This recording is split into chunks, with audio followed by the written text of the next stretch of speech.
house always wins. Play long enough, you never change the stakes. The house takes you. Unless, when that perfect hand comes along, you bet big, and then you take the house. I've been practicing this a little bit. Did I rush it? Felt like I rushed. That was good. I liked it.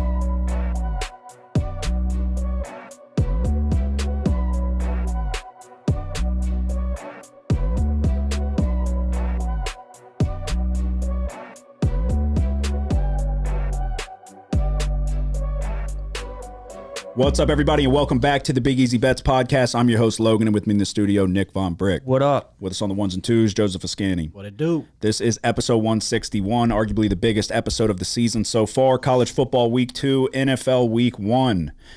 We're now officially all the way back. Hit subscribe, Big Easy Bets TV, Apple Podcasts, Spotify, everywhere. We're easy to find. The formula has always been the formula. Week 0, we're very conservative. It typically sucks. It's a shit show normally. Week 1, we get a little bit more aggressive, but still maintaining being a little conservative. We start picking up the pieces a little bit, and then week 2 is when we get them. So I have high hopes. Do you? Yeah. Do you? Oh, yeah. Joseph's been carrying the load so far. We will get into last week's recap. This is going to be a longer episode. I will timestamp the picks, college and locks, and then NFL and locks as well. I will timestamp it on the YouTube page, so if you want to head over there and go straight to the picks, you can. Or if you want to hear us shoot the shit for a little bit, then you can stick around. Again, hit subscribe. We appreciate it. It takes 2 seconds, means nothing, doesn't cost anything, but it helps us out quite a bit. So hit subscribe everywhere. A couple things going on. I mean, we can get right to LSU stinks. I mean, they don't stink. It's more of a, I mean, that's the biggest news so far. It's more of a tip your cap to Florida State. We talked about it on the Futures episode. We were high on Florida State this year.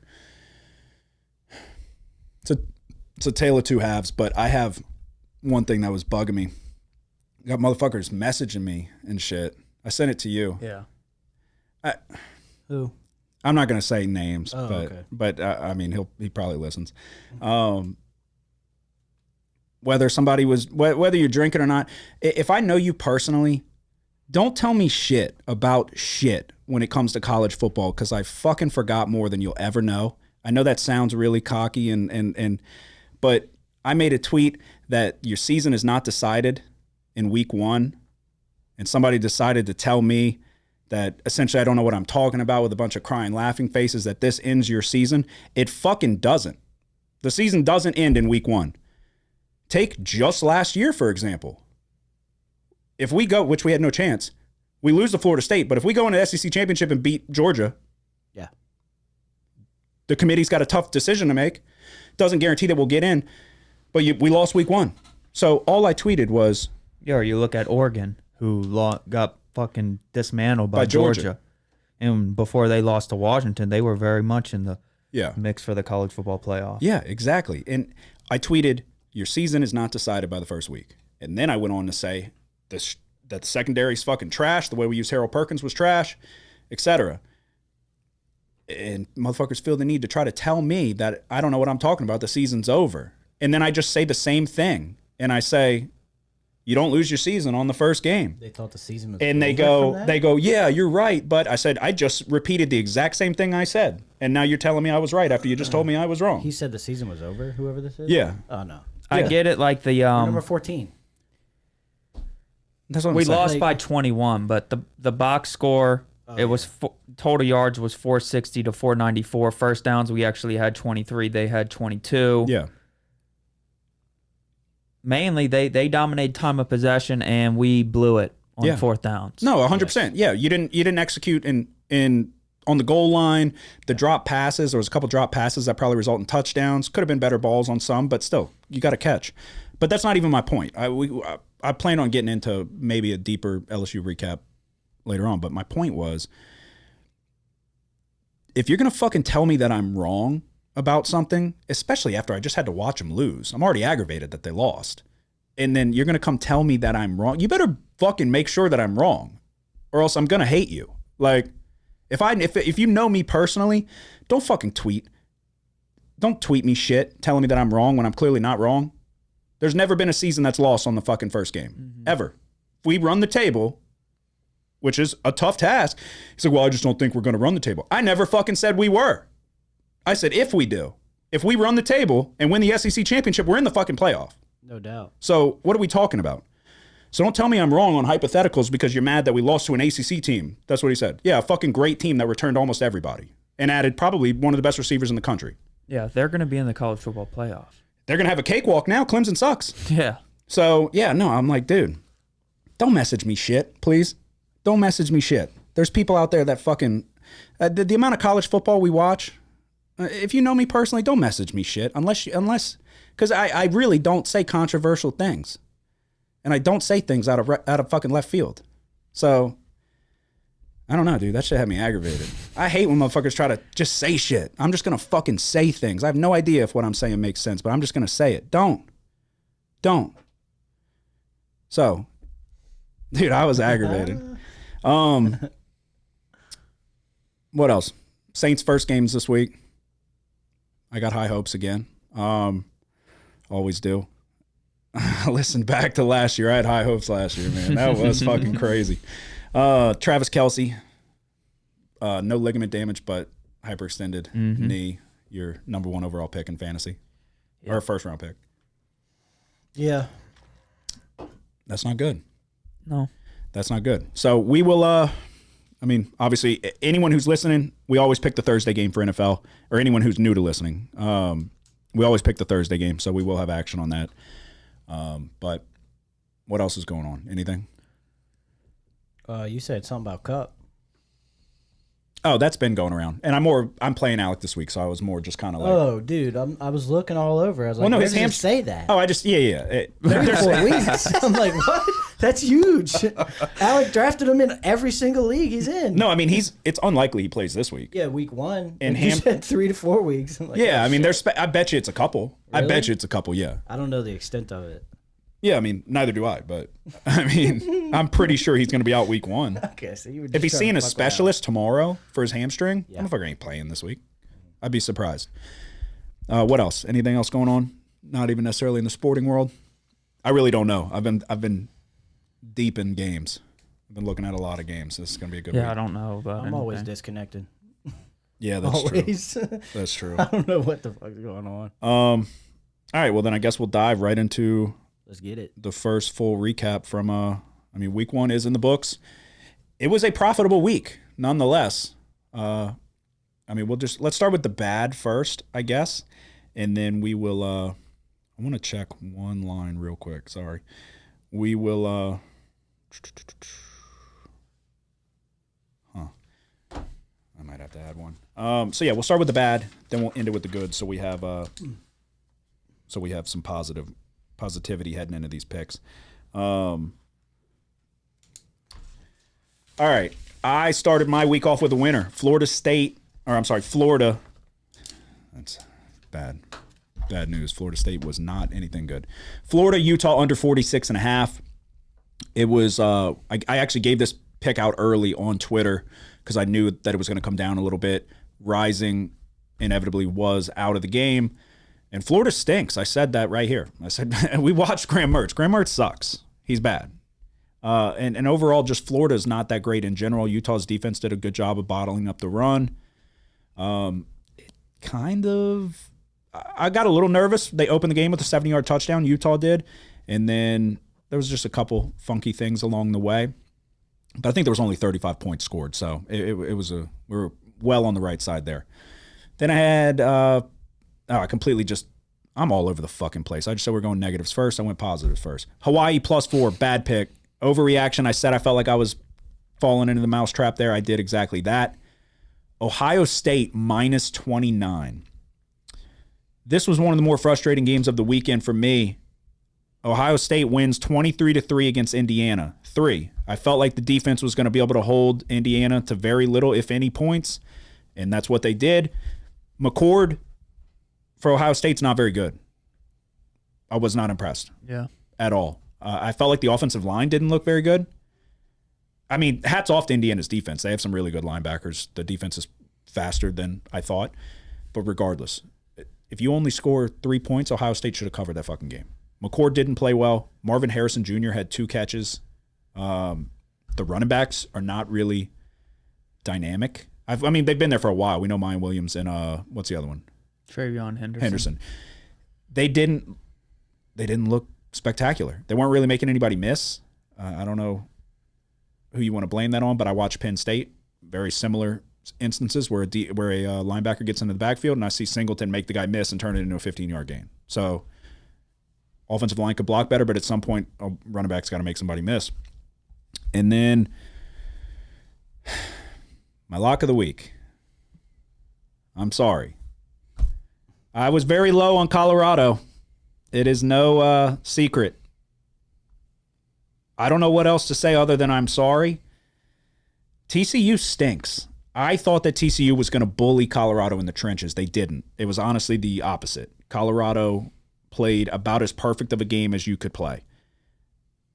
Offensively, defensively, they suck. But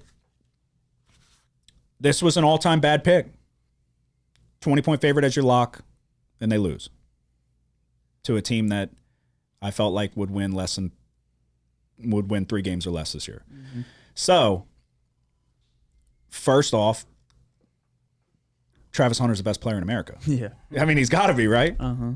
Who's better? Shador. No. No, and that is funny. Dylan Edwards? Because he will no. But yeah, I mean, you could go down the line of their fucking players, and everybody played a perfect game basically on the offensive side of the ball. I think they had 4 or 5 guys over 100 yards. 4 receivers, yeah. Yeah. So Travis Hunter's going to get the nod because, I mean, I made a video about it. He should have had 2 receiving touchdowns. He should have had 2 interceptions. He had 1. He had he had 11 catches over 100 yards. So you're looking at a line, or you're looking at a stat sheet where he should have had 11 catches over 100 yards, 2 touchdowns, 2 interceptions, a pass breakup that took points off the board for TCU. It was like the most impressive performance I've ever seen. Yeah. They couldn't guard him. Yeah. At all. TCU, then that's where it's like, how bad is TCU's secondary? Because I went and looked at a couple notable TCU guys, and they were like, pump the brakes a little bit. We knew our secondary was going to suck. I wish I would have said that before. I didn't like TCU's 3 down linemen, which they ran last year. That's nothing new. People were surprised that they beat Michigan running that defense and didn't just get run all over, which they kind of, I guess, did. I don't remember the exact stats. It was a high-scoring game. Yeah, definitely. But I know there was – I can't remember. They got ran on a little bit. Yeah. Shador Sanders impressed the shit out of me. I was super, super impressed with Shador Sanders' ability to not panic in the pocket. I thought that was going to be the biggest thing, was the D linemen are faster. And there were times where he started to roll out of the pocket and they hawked him down a couple times. But he never once put the ball in a bad position. He never once put the ball up for grabs. Every deep ball was on the money. I was really impressed with Shador Sanders. He played much better than I thought. A lot of people are like, oh, keep the receipts, y'all are hating on. I was never hating on Dion or anything like that. I just felt like you have that much of a turnover. You have that many new players. 83. Yeah, I was like, he's a year or 2 away. And he still could be. He didn't win the championship. Yeah. Mm-hmm. He beat a TCU team that lost a lot of production. It was a bad pick. I felt like they were going to be able to win in the trenches. That's a big point of emphasis for me. I felt like Ohio State was going to win in the trenches. They didn't. Clearly, I don't know how to fucking handicap the trenches, so because it's costing me. But yeah, I don't know. What are your thoughts on? Obviously, we should have probably touched on that in the beginning anyway. So, but I didn't because it's one of my games. Colorado. What are your overall takeaways other than what I just said? Yeah, no, they're good. Do you think it's smoke or is there fire? The Pac-12 is good. It's really good. So went undefeated, 13-0. If you ask me if I think do they have a chance to win the Pac-12, I'd say no. Okay, yeah, no, I don't think that at all. But I thought they were going to be a fucking 3-win team. They're going to be better than that. Yeah. But they do. It'll be interesting to see once they go up against a better defense what happens. Mm-hmm. If a pass rush is more problematic for the offensive line to handle, what happens there with Sanders? Yeah. How does he go through his progressions? How does he check it down? Does he take what the defense gives him? This is an interesting game this week. Yeah, kinda. Yeah, we'll see. All right, so that's the negative. I'll get to the positive. I already went over Florida, Utah, under 46.5. Easy winner. Fresno State, plus 4.5. I cannot stress enough how impressed I was with Mikey Keene. Jeff Tedford's always been able to dial up offense. That's what I've said when I handicapped the game in the beginning. Fresno State's good. Plus 4.5. They win outright. Purdue, obviously, there is a lot of change going on over there. Fresno State looked good. They look good on defense. They're flying to the ball. A couple miscues along the way, but to be expected. On the road, first game, it was a really, really quality win in West Lafayette. And then my other winner, so I went 3-3 on the week. Penn State, minus 20. If they don't put up a statue of James Franklin, something is wrong. I'll set the stage for you. I'll put a live reaction video on Instagram as I was watching it. Penn State should have been covering this game easily. 2 missed field goals, 2 drop touchdown passes. One was a slant at midfield, but there was nobody there. He's gone. Guaranteed. It shouldn't have been close. Penn State ends up going down a score, 31-6. They go prevent. West Virginia marches down, scores. But on the 2-point conversion, they did the ring around the rosy shit that the Kansas City Chiefs did. And James Franklin didn't like it. Penn State didn't like that. So they go to the backups, but they're running offense. And we're trying to move the ball. Actually, West Virginia did us a solid, went for an onside kick, didn't get it. Ball's on the other side of the 50. Backups are in, couple minutes left. It was not a done deal. It came down to we had to convert on 3rd and 10. The quarterback scrambled and got it. Then next thing you know, we're under 2 minutes, right around a minute, 4th and 2. We throw it, pick it up. We're on the 5-yard line. Clock is ticking. We're now under a minute. West Virginia has no timeouts. They can kneel the ball. Penn State can kneel the ball. Game over. James Franklin, I texted you. I said the one positive, James Franklin typically knows the spread. Mm-hmm. So a lot of people are like, why the hell would he do that? He's done this in the past. Right. I've seen it before, and I take it into account when I bet Penn State. We're trying to score the ball. We run it, goes nowhere. Clock's ticking, 20 seconds. We're lining up. They snap the ball with 10 seconds left. The quarterback gets hit at around the 3-4 yard line, and the offensive line pushes him in with 6 seconds to go to not only cover the spread, but to hit the over too. So there was a shitload of happy people, and there was a shitload of mad people. I was one of the happy ones on Penn State minus 20. An all-time cover. Ended the night on the ultimate high note. James Franklin did one for the little guys. He did it for the Booster Club members, and he did it for me. I felt like he did it specifically for me. Penn State minus 20. Never should have been in doubt. Never should have won, but it did. And I go 3-3. You went 2-2 on the week. Nearly 3-1. Really, I mean, yeah, Minnesota. Every game was in play. This was the first opposites. Yeah, me and Joseph were on opposite sides here. It was a tough game. Yeah, they both stink. Yeah, I'm not walking away from this thinking that Nebraska's any good. No, they both stink. I thought Minnesota has a chance. I think they were just like one step away from putting things together. For one, it was impressive that Nebraska was able to stop them from running the ball. Yes. They didn't have hardly any success running the ball. I think 55 rushing yards. I want to say they Kaliak Manis. Can I say one thing about him? He was moving the chains on 3rd down. I thought he was. I thought he went cold there for a minute, but I mean, at some point you got to give him some help and get some yards running it. Yeah.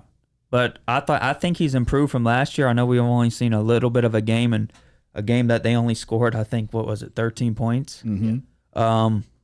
But it'll be interesting to see what happens moving forward if they can figure it out running it, because I think Minnesota will still be that team that they've been the past few years. Yeah, I was very surprised that 2.2 yards per carry. Yeah. You got to tip your cap to Nebraska. Mm-hmm. Joseph was correct. Jeff Sims did have success running the ball, but that motherfucker can't pass for shit, dude. Can't. And you had a good point. His only touchdown. Yeah, you saw the only. Flag. That was the luckiest he dropped shit. The ball. It was when you rely on the bounce Yeah. that's lucky because that motherfucker could bounce to the left or right, and then if it bounces, he's running this way. If it bounces to his left, I mean, done deal. It's a loss of $1 billion, or that maybe Minnesota gets the ball. Like you're relying, it just bounces right into his gut, and then the defense like, what the fuck is going on? Just left the dude wide open. I thought Anthony Grant was out this game. Yeah, he played. What was that about? Well, they said he was suspended, I thought. No, he was battling injury from what I saw. Oh man. Incredible sources. I mean, I could totally be wrong. I wasn't on this game. I looked into it a little bit, but yeah, no, he did play. He didn't do spectacular. No, he fumbled. Yeah. Oh yeah, he cost him the In a game. big spot. Yeah. That was a great play by What a Minnesota. catch. Yeah. Oh Yeah. my gosh. Oh, That then catch the was pick, incredible. I was like, stay on your feet Yeah. Oh, I know. for the. Oh. At that point, I was hoping for a push. Yeah. It was tied. Yep. No, yeah, and that's when I was looking at it. I was like, y'all could first time anybody at the table goes away from against each other. Because You it can was walk away with looking a like push. Nebraska they were moving the ball. They were entering opponent territory. Yeah. It looked like Nebraska was going to have a chance to kick a field goal to win the game. Yep. Then Sims threw a pick, Yep. and the guy kind of lost his balance. But boy, was I hoping right when he caught it, I was like, what's in front of him? Yeah, I know. But so yeah, you started off a loser, but then you rattled off 2 winners in a row. Yeah, Miami of Ohio, Miami's offense is good. Yeah. The biggest thing that I take away from this game is that Miami, the difference in speed between the Miamis was huge here. Oh yeah. It was incredible. It was like the biggest difference in speed that I've ever seen. I mean, Miami of Ohio Between a did not matchup. play a good game. No. I thought they would have a little bit better showing than that. Yeah. But no, Miami, Florida, they're fast. Yeah. It'll be interesting to see this week, big game against A&M, Yep. if that speed can be a factor there. Yeah. And then But I had the under and it hit. yes. Even though Miami scored a lot of points, Miami of Ohio did not. Then you had UL Monroe plus 10, outright winner. Yeah. UL Monroe isn't that good. But Army isn't very good either. Yeah. And that's kind of what I was saying when I broke this game down. I was like, I get that UM Monroe has a lot to replace, but so does Army. And basically, I was right. They won outright. Yeah, and you were on the money line. Yep. That's called a good pick. And then your lock of the week, Texas Tech, Wyoming, under 51.5. We've been struggling in the lock department.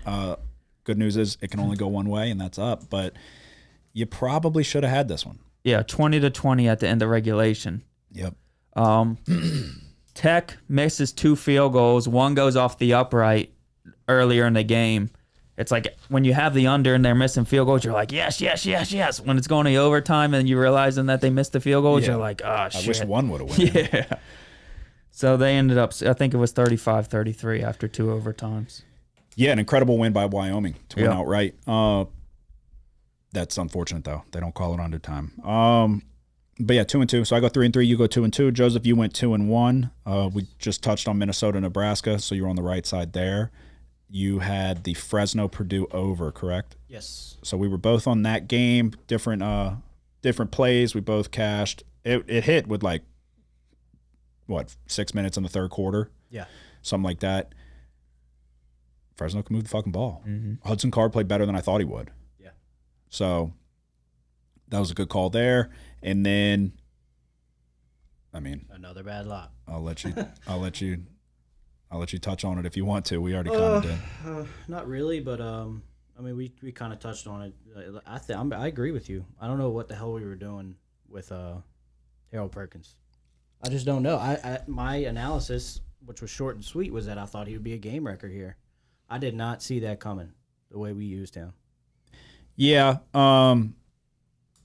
Yeah, I don't understand. I don't know what your thoughts are. I was saying it the whole time in the middle of the game. You spy Perkins. You use Perkins to spy Travis. If he's content to sit in the pocket, now Perkins is obsolete. Yeah, like when do you send him?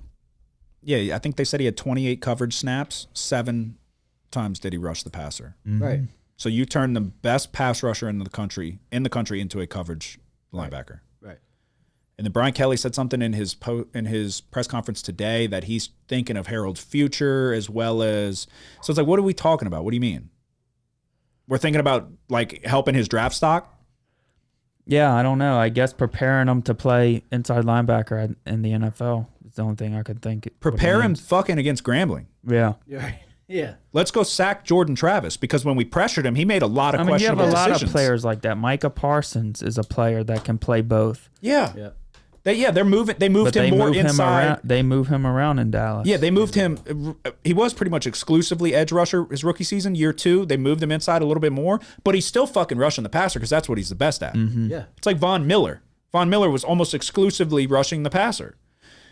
Harold Perkins is the best in the country at one fucking thing, and we made it to where we took him out of the game on our own. I don't get it. Yeah. I don't understand. And I was looking at people talk about Brian Kelly saying that he did the same thing with Jalen Smith when he was at Notre Dame. Yeah. What are we fucking doing? I don't.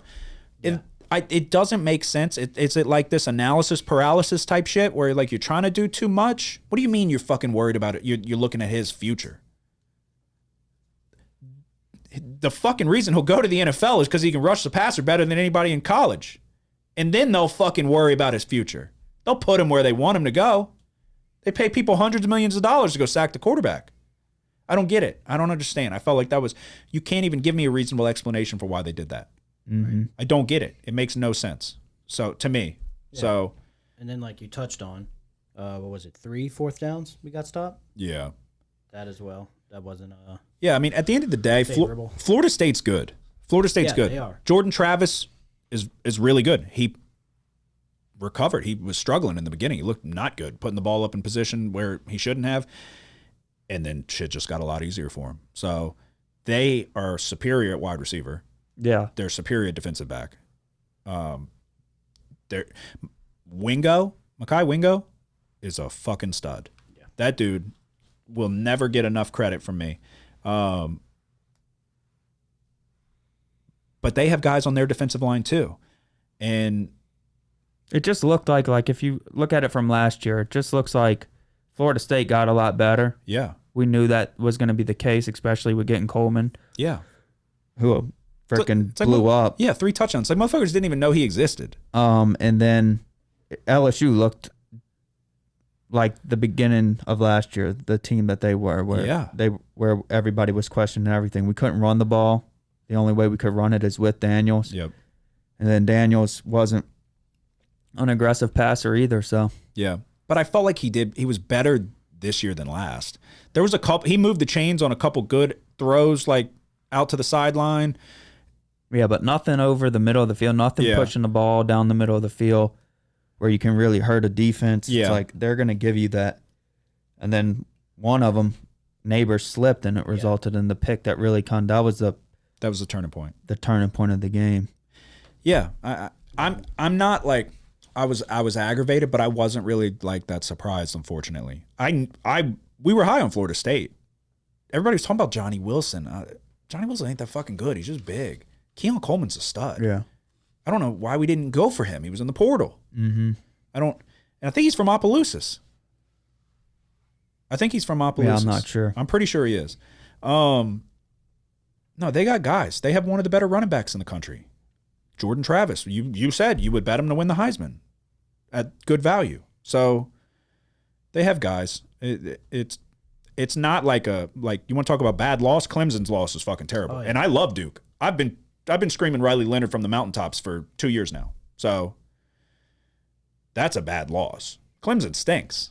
It ain't 2019 anymore. Yeah, and I know the final score is misleading because you look at the box score, yards are close. We actually had more first downs. Mm-hmm. It's like what it came down to was those 4th downs Execution, yeah. where they were going to be easy 4th and 1s. Mm-hmm. You could kick a field goal there and get 6 points easy, or you could go for a touchdown. We went for a touchdown. No, yeah, you can't get too caught up in the final score, like you just said, because it's a tale of two halves. We were It's winning. like if we get a yard yeah, on those plays and we end up scoring it's like yeah, motherfucking the Jaden momentum Daniels. of that game. We're up 2 touchdowns at halftime. We're on the fucking 1 yard line, and Jaden Daniels gets sacked for a loss of 12. Yeah. If you don't get it, you're on the 1. They're on the 1. They got to go 99. Right. Now you fucking give them room to breathe. Shit like that. That can't happen. I don't know. The sky is not falling. It's not good. You're behind the 8 ball now. You have no more room for error. And we said that going in. Whoever wins this is going to get catapulted to which the SEC is much tougher than the ACC. Florida State is going to have a cakewalk now.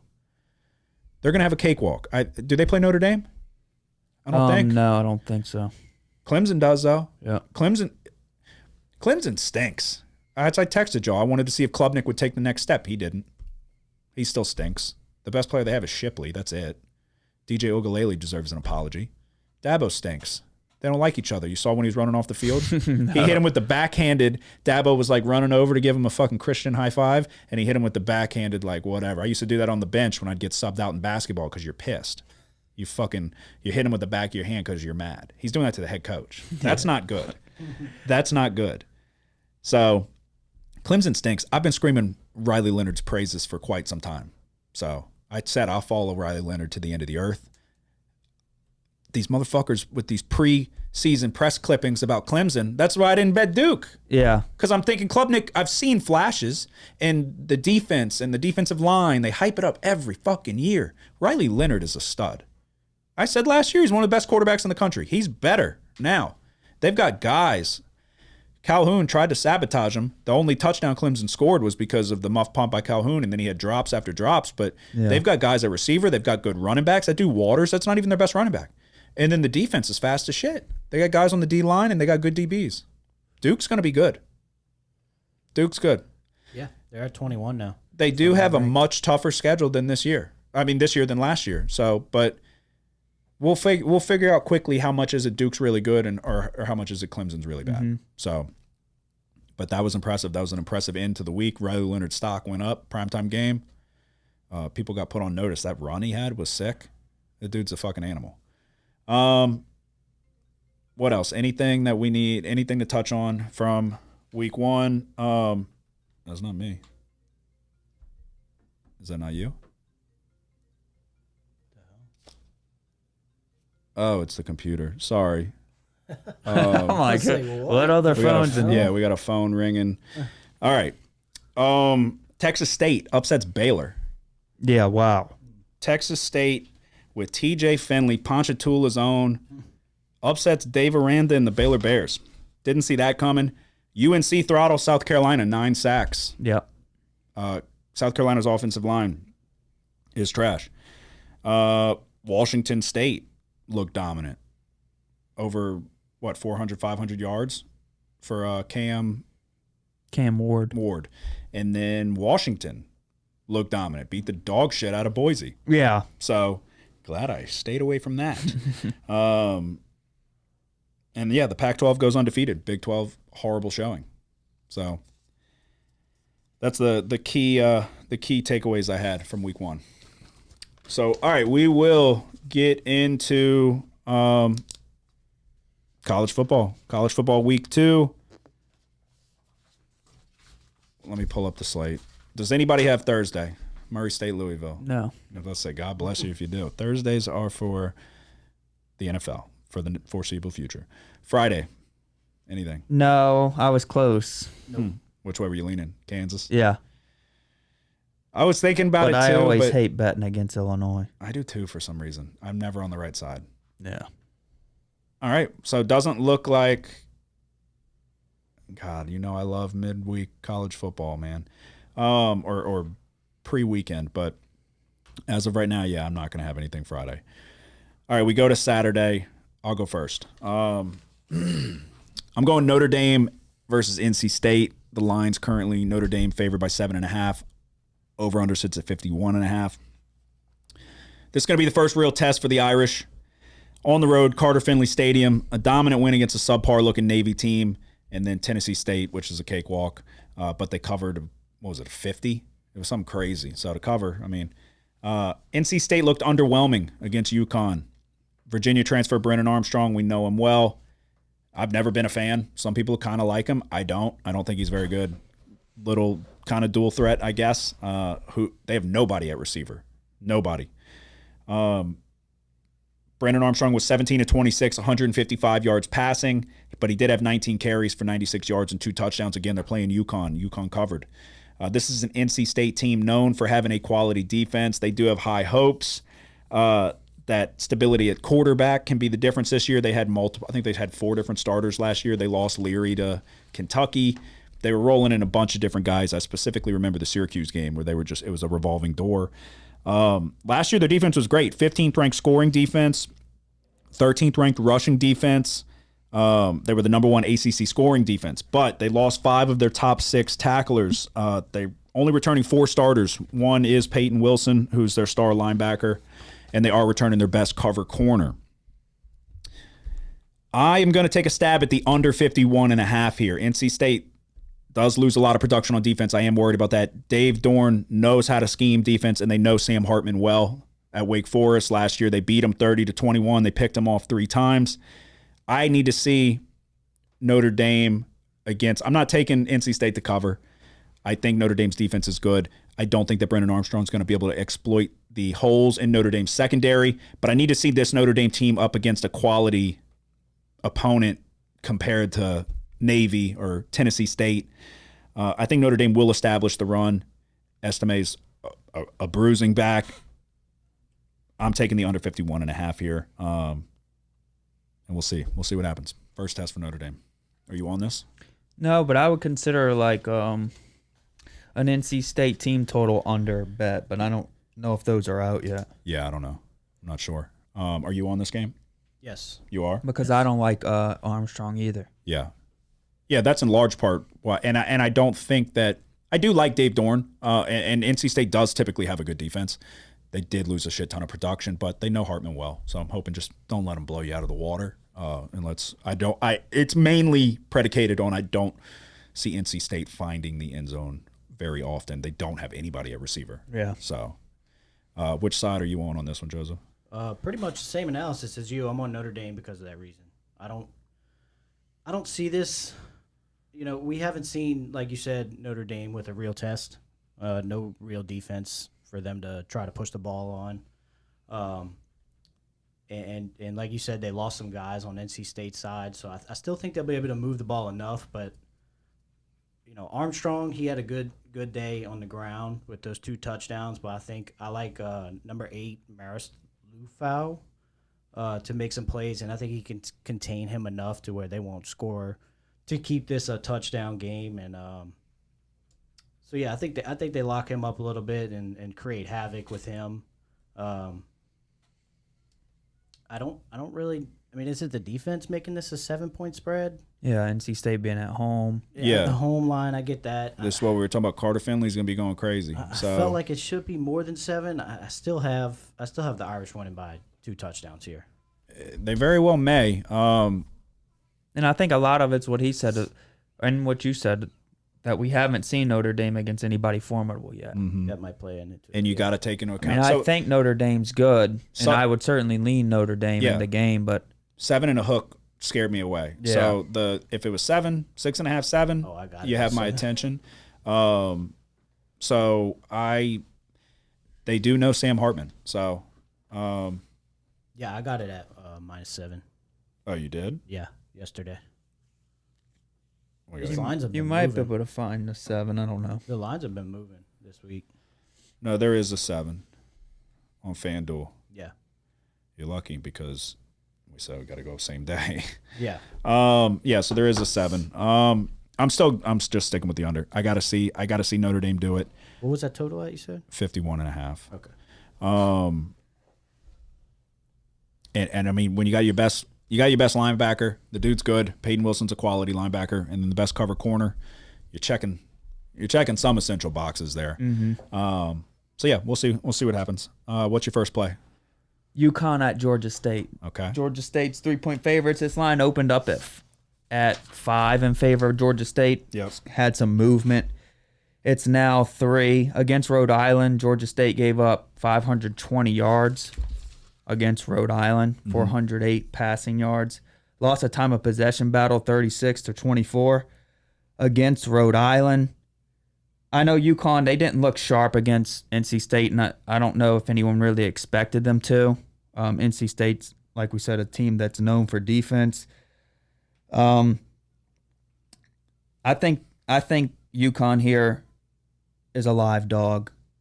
Getting a field goal or more is where I would take them.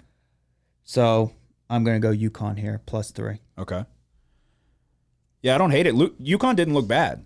They were in that game. No, yeah. like- Early on, they put up a fight. Yeah, I think they were winning for a little while. How many total plays do you have? 4. 4. I have one that I already gave out. I have a couple. So I had one that I liked a lot, and it moved. I'm gonna go over that one real quick, and I have to pee so bad, so I'm gonna go over that, and then I'll let you do your next one, and I'm gonna pee while you do that. I was all over Tulane Ole Miss over 61.5. It is no longer available. It's jumped a good bit, and I'm not happy about it. Yeah, that happened to a couple of mine. Let me just see where it's currently at. What time's that fucking game for? It's like 2:30, right? 11. Yeah. No, 2:30. Okay. It's at 65 now. Yeah. I mean, right there, bam, 61.5. And that was yesterday. So that's jumped a lot. I'm not going to give it out now because it's no longer available at that number. I am going to take Ole Miss -7. So that is available, confirmed. A lot of my analysis is centered around why I'm taking the over, but Tulane lost their top 5 tacklers. Most importantly, Dorian Williams and Nick Anderson. The secondary also took a hit. Pair that with an okay pass rush, 24 sacks last year. I think it'll make life easy for Ole Miss. A lot of these coaches, there's people that we respect that are speculating that a lot of these coaches are trying to run up the score because they're not happy about the lack of drives and with the commercials and all of that. Lane Kiffin came out today and was very vocal about it. Doesn't mean he's going to be guaranteed to throw points up on the board, but I'm going to take Ole Miss -7. I understand they played Mercer. They dropped a 70 piece on them. Michael Pratt looked really good. Tulane lost a lot of production on the defensive side of the ball. Too much to be able to really be the team that they were last year. I think they should still coast in the conference. I'm not saying anything like that. But against Ole Miss, SEC opponent, that Jackson Dart looked really good. I'm going to take Ole Miss -7. No weather in the forecast. New nice turf field in Yeoman. Ole Miss -7. Are you on this one? No. No? Are you? Neither am I. Jesus Christ. All right. Do your next one, but you're going to have to tell me again. Okay.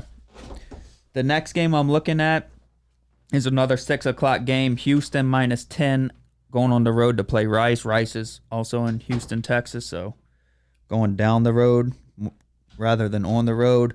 JT Daniels and Rice struggled against Texas, but I don't think anybody expected them to make that a game.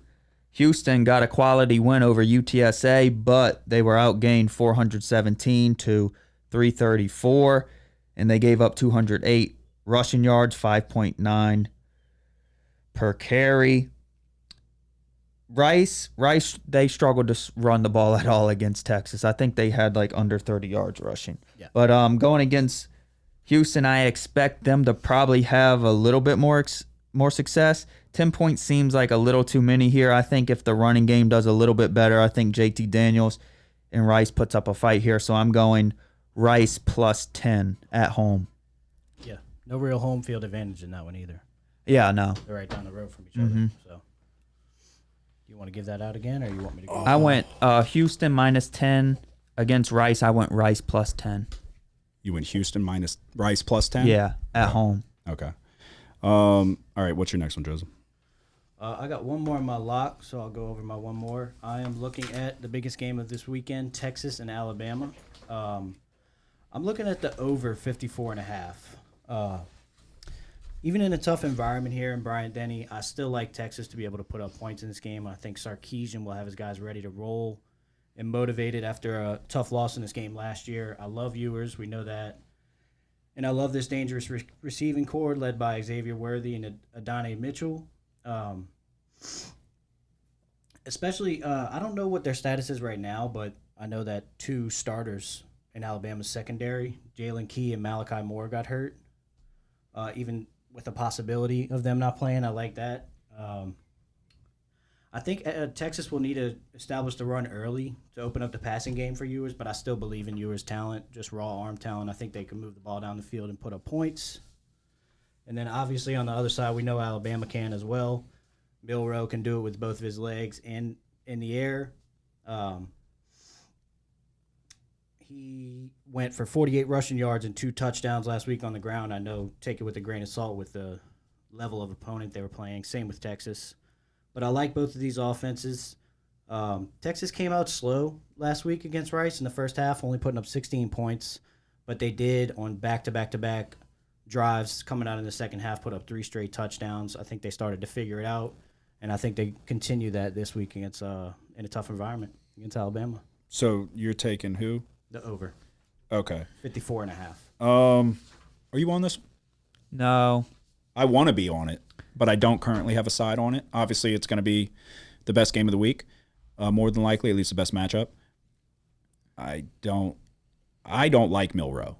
I know they just played a scrub team. I'm interested to see how Texas's defense is with containing him in the pocket. And then, is it still a quarterback battle? No. Because they said that. Buckner came in late, huh? Yeah. Yeah, I don't know. Milroe played well. Yeah. But he was destined to play well. I guess. I mean, I saw a couple of his throws. They were pretty good throws.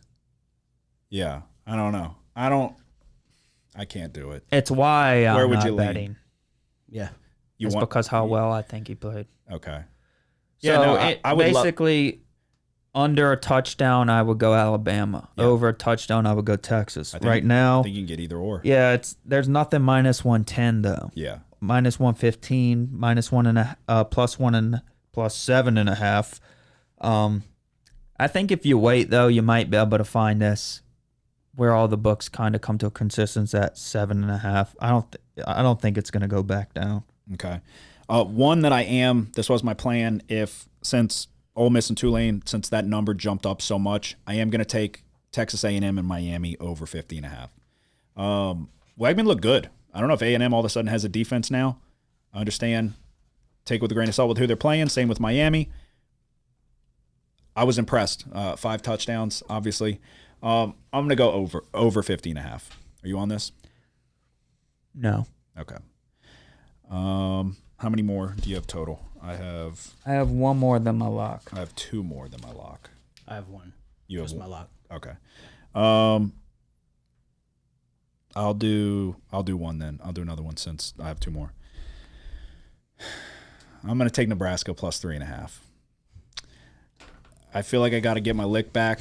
I don't know if I will, but like we said, Colorado just put the country on notice. Most impressive week 1 performance you'll probably ever see. Nebraska just blew another late fourth quarter lead to lose the game.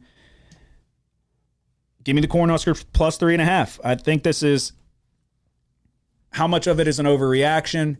How much is it that Travis Hunter just played 140 snaps in 120-degree heat, and now he's got to go, understand he's going back home, but now you got to play a Big Ten team with, I mean, we just saw what they did against the run against Minnesota. They have good play in the trenches. I don't know.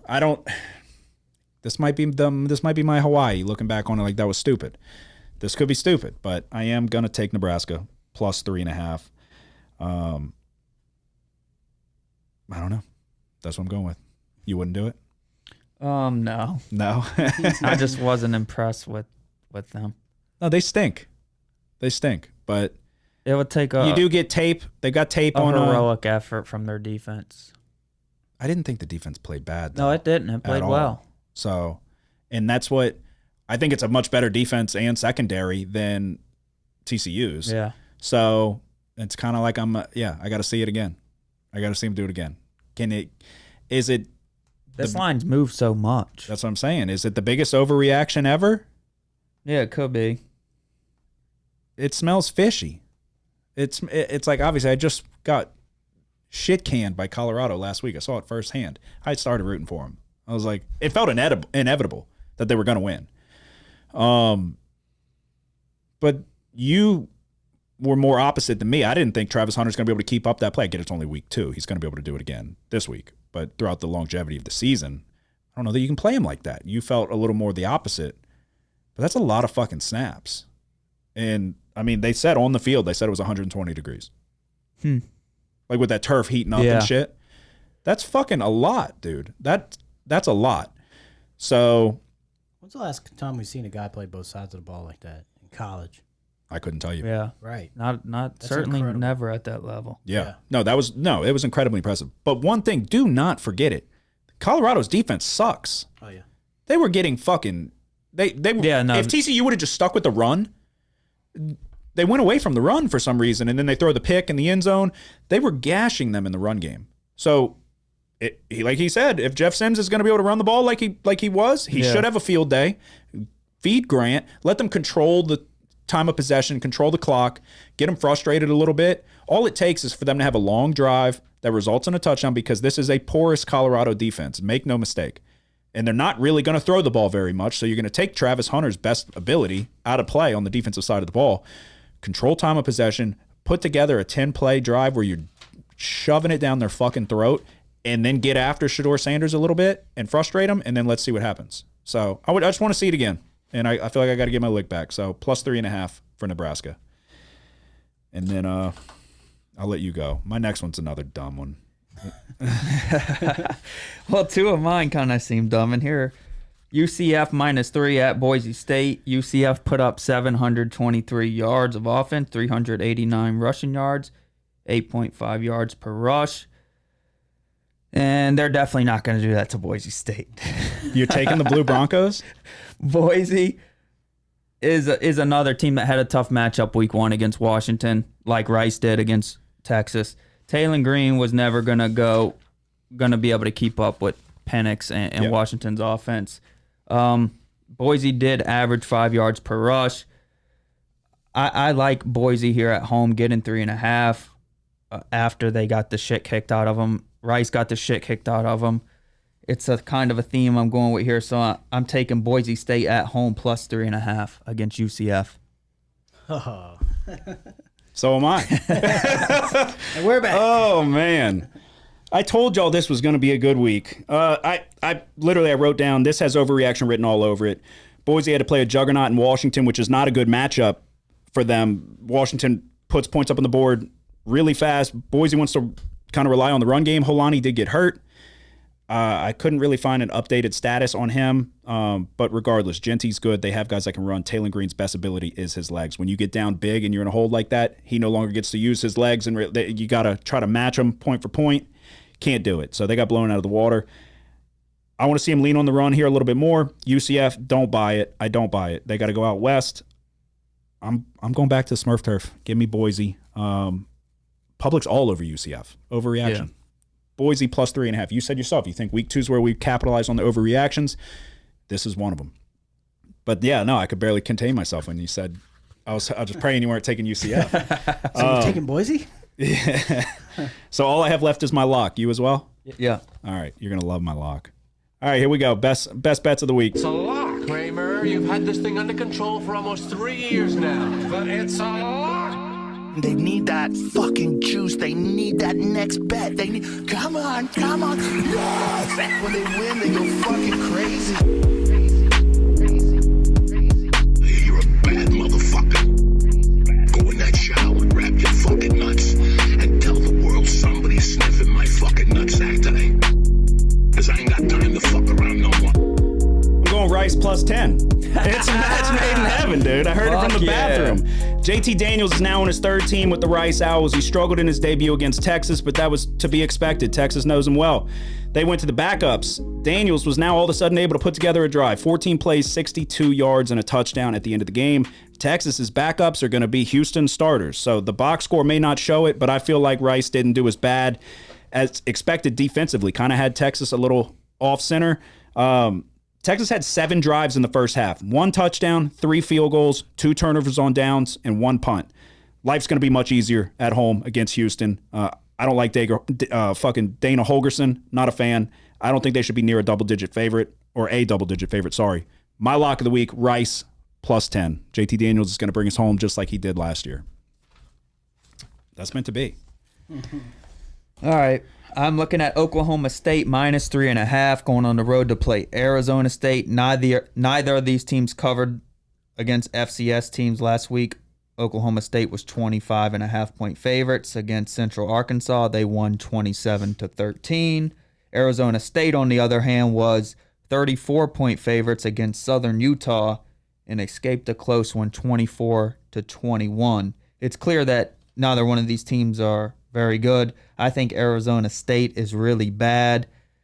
I'm not a big fan of Arizona State. They're crooks for what they did to Herm Edwards. Yeah. Rashada, he's a crook too. Don't trust him at quarterback. Seriously, 18 for 31, 236 passing yards against Southern Utah. I expect him to struggle as the schedule strengthens. It strengthens this week against Oklahoma State. So give me Oklahoma State minus 3.5. Okay. Yeah, I don't dislike it at all. I'm not on it, but I mean, Arizona State's definitely the weakest link of that conference. Yeah. So minus 3.5. Yep. Where it's in Arizona State. Mm-hmm. Okay. All right, Joseph, what's your lock of the week? We touched on this a lot too. Kind of going the same way you guys are going. I need to see it again. I am going to go to the under 58.5 in the Nebraska and Colorado game. Yeah, I don't hate that. I think there will be a little regression from Colorado here. I mean, I know they look great.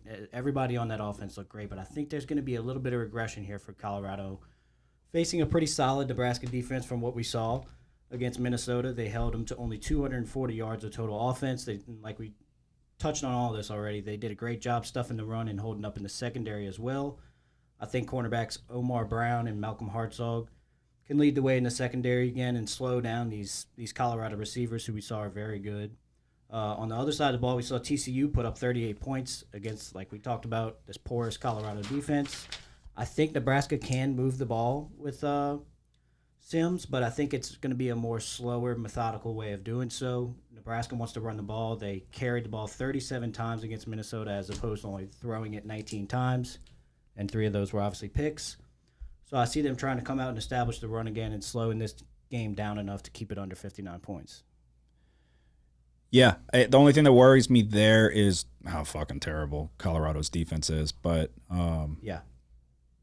And then, I mean, they do have playmakers on offense, but I mean, for Nebraska to win, or at least cover, I don't need them to win, just cover. They are going to have to establish the run. So, and they're going to have to put together sustainable drives. So that is our best bets of the week for college football, but we are not done like the last 2 weeks because we have NFL. NFL football is back.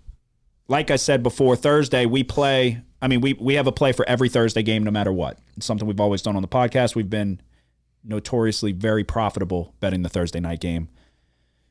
And we've got a difficult one this week. The line has moved. Lions taking on the Chiefs.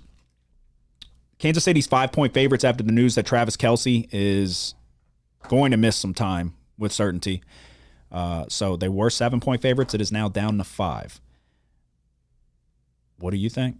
You led the way in NFL last year. You led the NFL.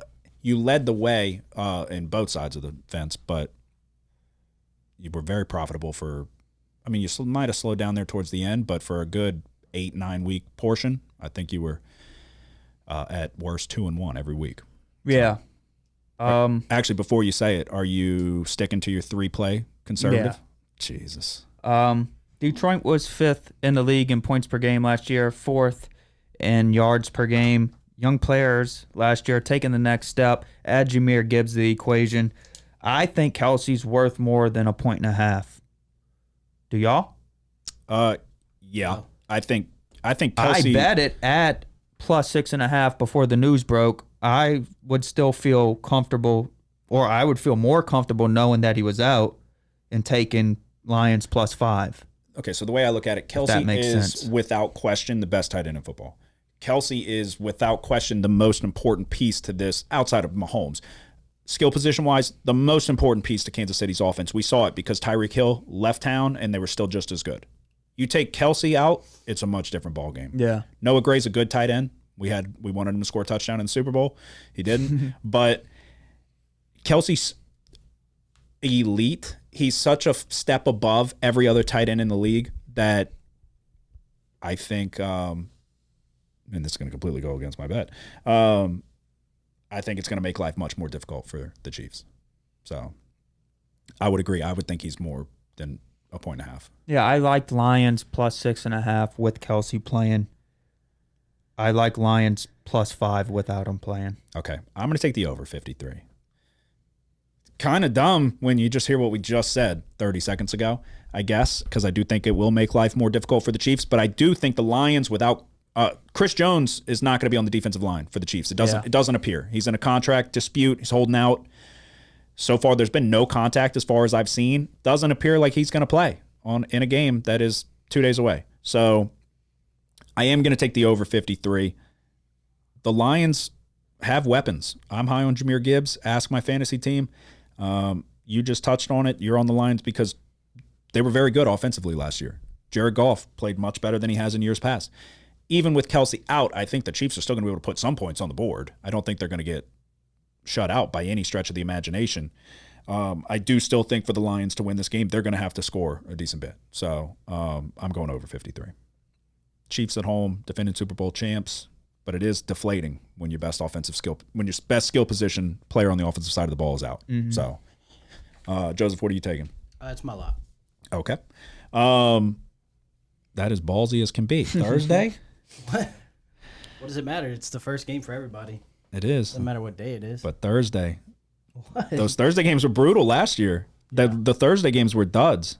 This can't be a dud. Come on. I mean, in theory, it is the first game, so they're not really they're not really having the effects of the Thursday game, like short turnaround, all that. Yeah. Okay. So we got that one out of the way.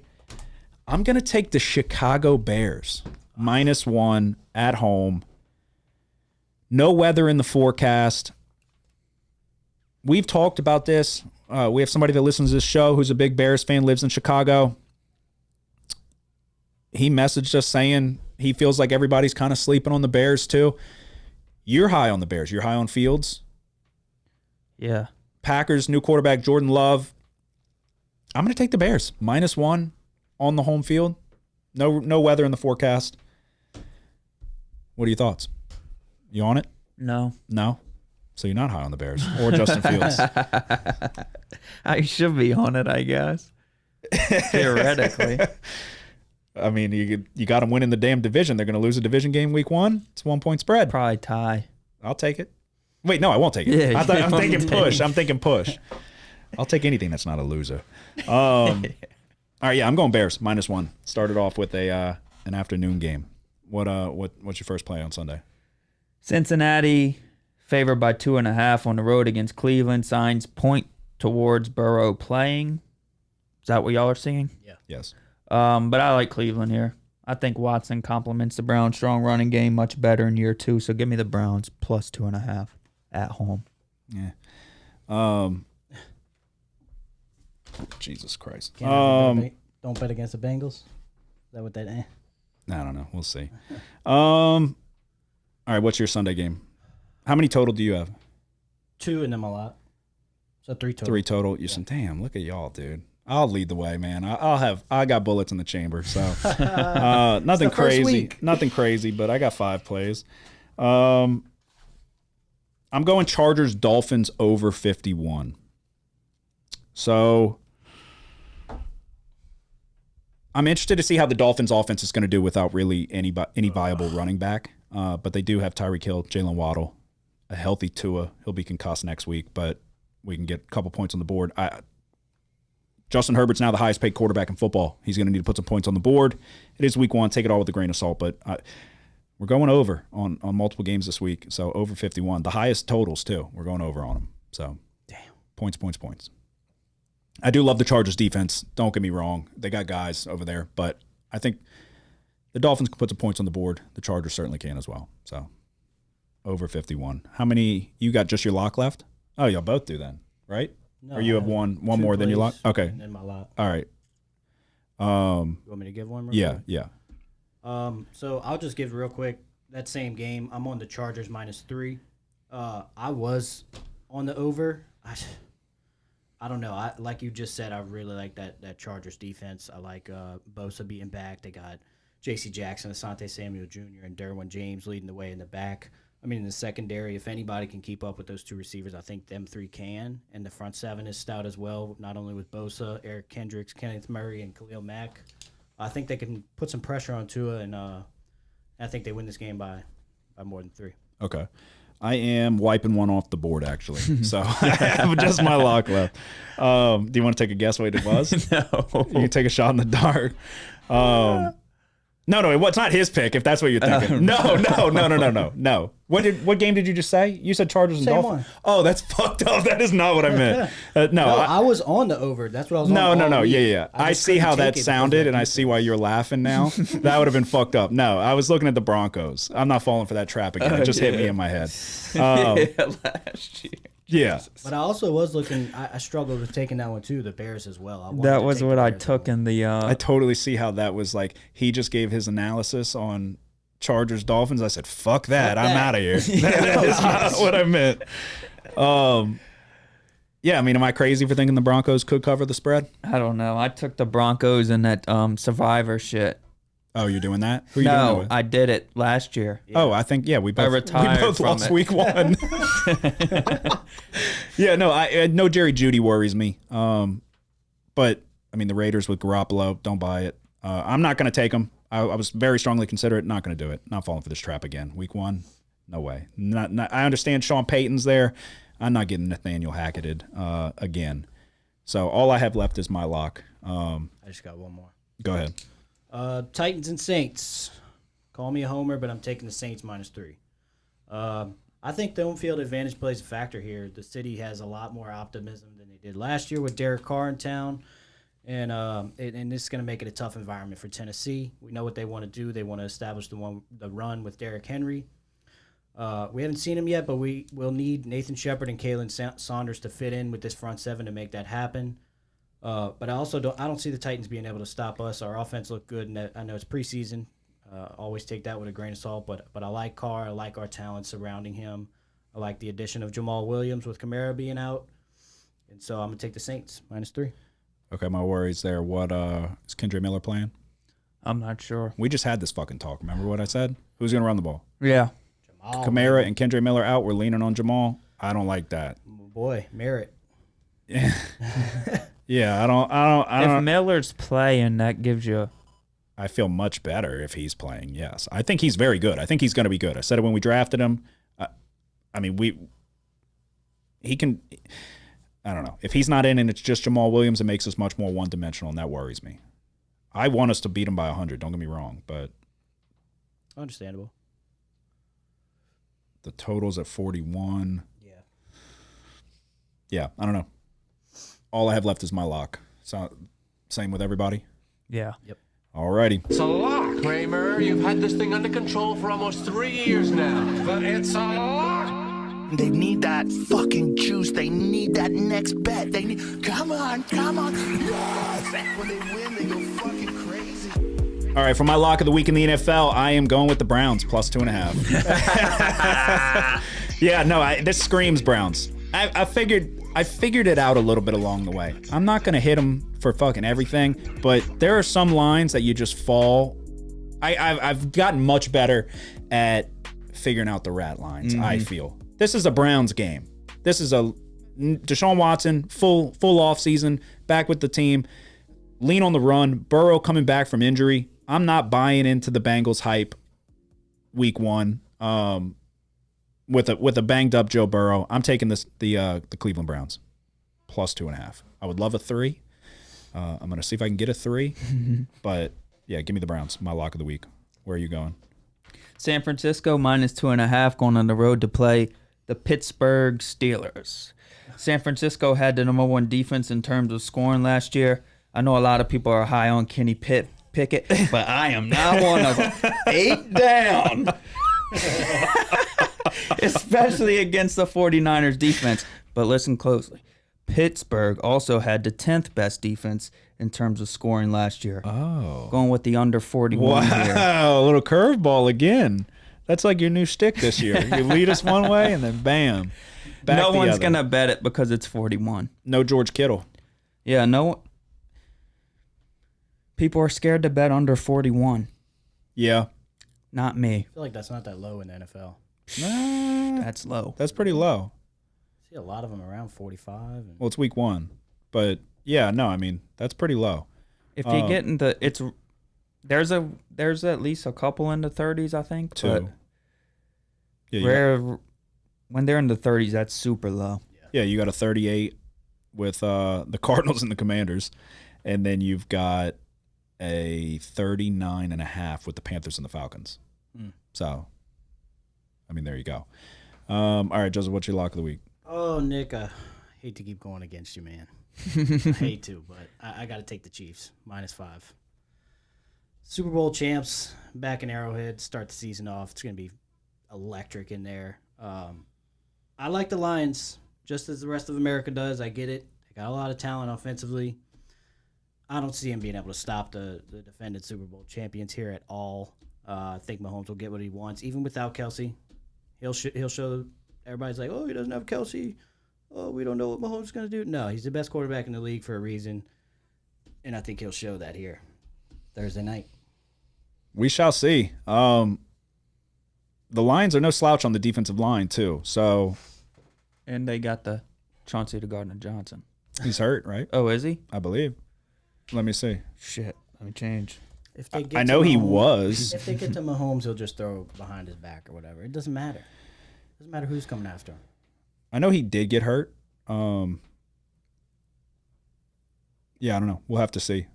One day ago, C.J. Gardner-Johnson hoping to make big impact with Detroit Lions. So maybe not. He definitely did get hurt. It Yeah. was, but you know what it was? He got carted off, and then I think it was one of those things where they carted him off in training camp, and then he 1,000% got carted off. But it was one of those fake you out, not as bad as you think. Cramps. Yeah, I don't know. It's a lot of points for the NFL. I mean, 4 points or less is like what 80% of the games are decided by, basically. Maybe 75. Backdoor will be open, but the Chiefs are fucking good. So You ever heard of a hangover, Joseph? and that is For Mahomes, baby. I don't know. It's how often do you see teams go back to back and He knows what they're saying. He listens. Oh, Well- the Lions, America's team this year. Yeah. All right. oh goodness. Mahomes will show him. Chiefs win by goodness. 3 in a shootout Yeah. It's the final score. of epic proportion. What's the final score? 41-38. 38-35 Chiefs. I love that score. You know I love that score. 38-35 Chiefs. Yeah. That's money.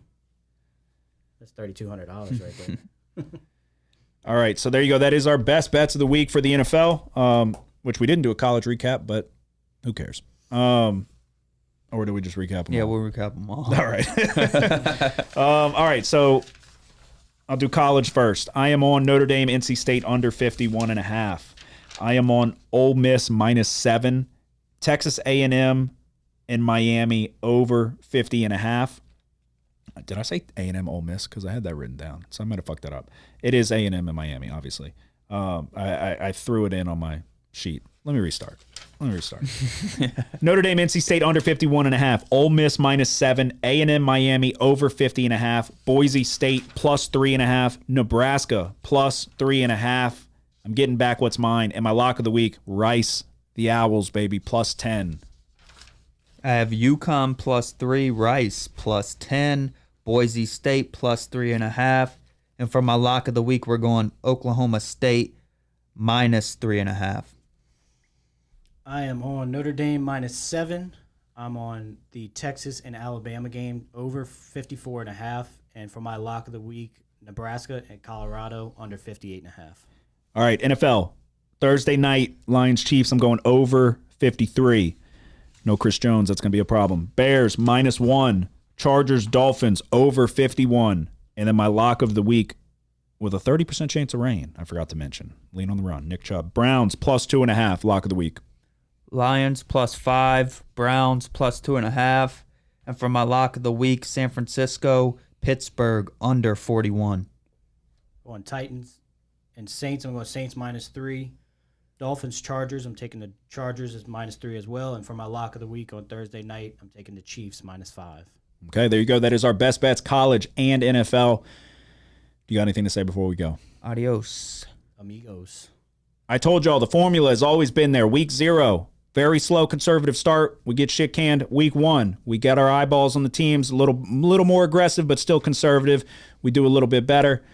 The groundwork's been laid. Week 2 is when we get them. Overreactions. We're going to take advantage. Nick and I, notoriously last year, were very profitable when we were on the same side of a bet. Week 0, week 1, we were not. Week 2, we were on the same side of 2. One of them's my lock. Good days are coming. I can see the sunrise coming over the horizon. Money's about to be made. Your bookie should be sweating. Episode 161 is in the books. Y'all have a good one. Who dat? The house always wins.